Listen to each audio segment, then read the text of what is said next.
Hey all, I hope you all are well at your places.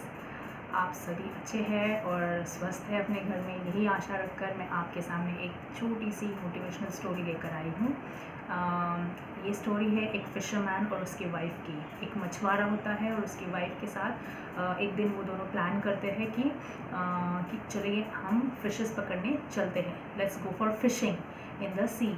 तो वो अपना boat निकालता है, मछुआरा फिशरमैन अपना बोट निकालता है और वो अपनी वाइफ को लेकर सारा जो भी नीडेड मटेरियल होता है, नेट वगैरह, वो सब लेकर, वो अपने इक्विपमेंट्स लेकर फ़िशिंग के लिए निकल जाते हैं। दोनों भी हस्बैंड एंड वाइफ निकल जाते हैं, बहुत होपफुल होकर वो निकलते कि चलो आज अच्छी फ़िशिंग हो जानी चाहिए।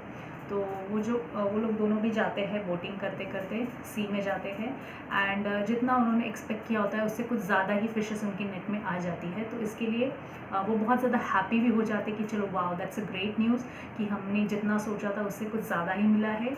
एंड दे थैंक गॉड कि God we are very thankful and grateful to you कि आपने हमें जितना एक्सपेक्टेड था उससे ज़्यादा ही फिशेस दे दिया है। तो ये सोचकर वो दोनों अपना जो भी फिशेस वगैरह होते हैं, वो कलेक्ट किया हुआ जो भी होता है स्टॉक, उसको अपनी बोट में रखते हैं, सारे इक्विपमेंट्स वापस अपनी अपनी जगह पर रखते हैं and they start to return. वो अपना रिटर्न ट्रैवल करना शुरू कर देते हैं and they were very excited to return back कि चलो अच्छा है कि हमने इतना अच्छा स्टॉक हमें मिला है। तो वो ये हैप्पीनेस में वो चलते आते रहते हैं।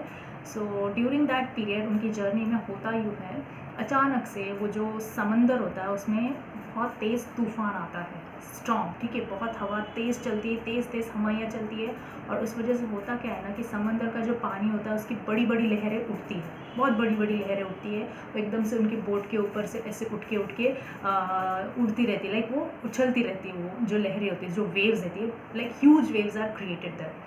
तो इस वजह से क्या होता है, उसकी जो वाइफ होती है, फिशरमैन की वाइफ, वो बहुत डर जाती है। अभी तो हाँ बहुत हैप्पी था, अचानक से ये क्या हो गया, तो वो बहुत डर जाती है। तो फिर पहले तो वो प्रे करती है कि गॉड ये सब क्या है, प्लीज़ स्टॉप दिस, ऐसा वैसा।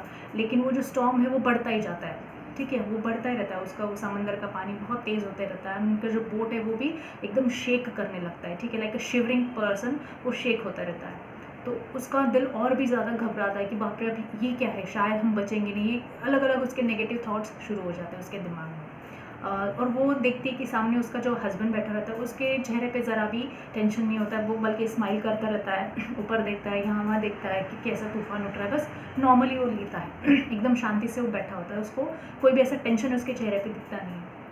तो ये देखकर उसकी जो वाइफ है उसको तो पहले अलग ही कन्फ्यूजन होता है कि ये क्या बंदा है, लाइक इसको कोई भी टेंशन ही नहीं हो रही है। तो उसको पूछती कि क्या तुम्हें कोई घबराहट नहीं हो रही है। तो वो बोलता है कि नहीं, इतना बोलता है और वापस से अपना शांत बैठ जाता है वो।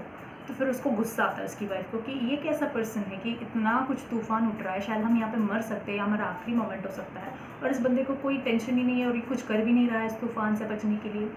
तो वो और भी उसको गुस्से से बोलती, उसके पास जाके बोलती कि क्या तुम्हें कोई टेंशन नहीं हो रही है कि यहाँ पर ऐसा सब हो रहा है, तुम एकदम साइलेंट ऐसे बैठे हो, ऐसा कैसे हो सकता है।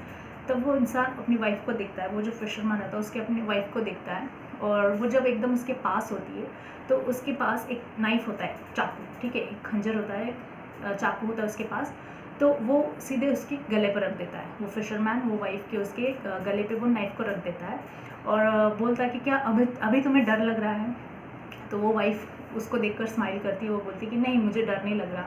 तो वो पूछता है कि क्यों डर नहीं लग रहा है। तो वो बोलती है कि तुम तो मेरे हस्बैंड हो और मैं तुम्हारी वाइफ हूँ और हम दोनों एक दूसरे से बहुत ज़्यादा प्यार करते हैं और आई ट्रस्ट यू कि तुम मुझे कभी मरने नहीं दोगे, तुम मुझे खुद से कभी मारोगे नहीं और मुझे मरने भी नहीं दोगे, I trust you that much.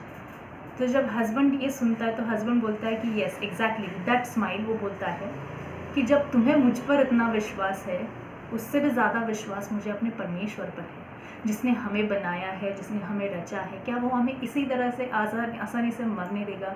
ये तो जो समंदर में लहरें उठ रही है, स्टॉर्म उठ रहा है, जो भी हो रहा है, ये सब उसके हाथ में, इट्स अंडर हिज कंट्रोल। और जब उसके हाथ में सब कुछ है तो हमें टेंशन लेने की क्या ज़रूरत है। There is nothing to worry about it. हाँ, ये तो आना ही है लाइफ में, हमारे लाइफ में भी ऐसे काफ़ी सारे स्ट्रेस भरे मोमेंट्स आते हैं। Not every time we are happy and not even every time we are sad. हर टाइम हमारे लाइफ में दुख ही है या फिर हमारे टाइम में सिर्फ लाइफ में सिर्फ सुख ही है, ऐसा भी कभी नहीं होगा। लाइक सुख दुख, it's a part of life. Happiness and sorrow both goes together and that is the true journey of life. So my dear friends, never lose hope in any situation. Like जो भी situation तुम्हारी life में आए उसमें be hopeful. I know it's very difficult, even I have faced a phase, एक phase से मैं भी गुजर चुकी हूँ जहाँ पे एक्चुअली आई हैव सीन कि Y this happens, like there is no reason for things that happen in our life according to us, but remember that everything has a purpose and हर एक चीज़ जो हमारे लाइफ में होती है उसके पीछे God का प्लान होता है। So always be hopeful in every situation. I know today in this pandemic we all are worried about our futures, we all are looking around us कि क्या क्या हो रहा है, and we are like, even I get a lot stressed many a times when I overthink. But then what I do, I close my eyes, I look, concentrate to my God and I pray कि मैं ये सब situation आपके हाथ में दे देती हूँ and you just settle it all. And परमेश्वर ये करने के काबिल है. So just remember that everything is under God's control. Don't even try to control anything and never overthink about anything. So that's the story for today and my many students are knowing the story and जिनको पता नहीं है वो लोग ये story सुनो. Try to get motivated and try to motivate others also. And one more thing I want to tell you, maybe a request, never hurt anyone. गलती से हम किसी को दुख दे सकते हैं, like unknowingly we hurt many times, but knowingly never hurt anyone because it repays. So till the time, just have a great what you say life motive and chalte raho. That's the life. Okay, bye.